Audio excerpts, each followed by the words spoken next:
So I'm getting out the military soon, come November. And even before I was getting out the military, I would like to watch those interesting videos about van life.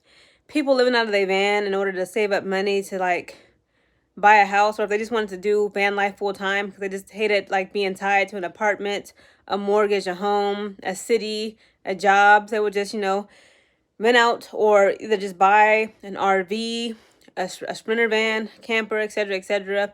And they would just drive all over the country and just travel and live in a van full time.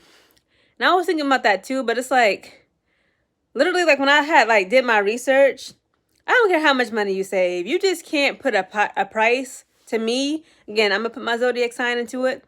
I'm a Taurus woman. Okay, I very much, I need stability. I need structure. I need discipline.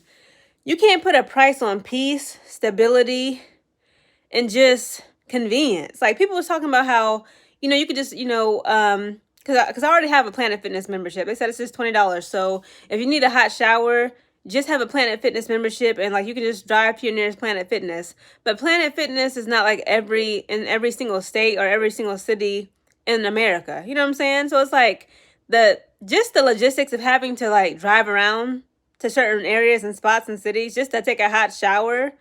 Okay. And it's they were talking about the plumbing, the electric, and people was being very honest, both men and women. They were just talking about how if you are a real van lifer, 24/7, real deal van lifer, you're not getting you're not as hygienic because it's just not possible to be able to bathe every day, unless you stay in one area. But if you really traveling and you want to see the whole country, you want to see the world, you're not going to get a hot shower every single day. I'm not going to do that.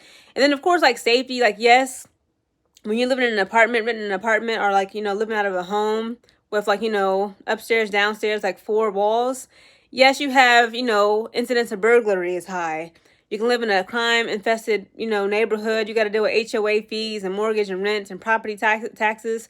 But again, I'm a finance major. It's when you look at the cost-benefit analysis, a home is an appreciating asset, whereas a van, it's a car, it's 4 wheels. So as soon as you drive it off the lot, the value has dropped down by 30%. That's significant. As soon as you drive it off. So I'm even long-term financially, it makes more sense literally to buy a property than to do van life. Maybe just for a weekend, I'll try it.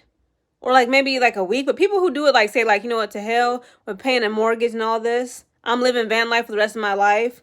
I don't know how y'all do it. Specifically women. I see so many solo women van lifers and they talk about how scary it is. It's crazy.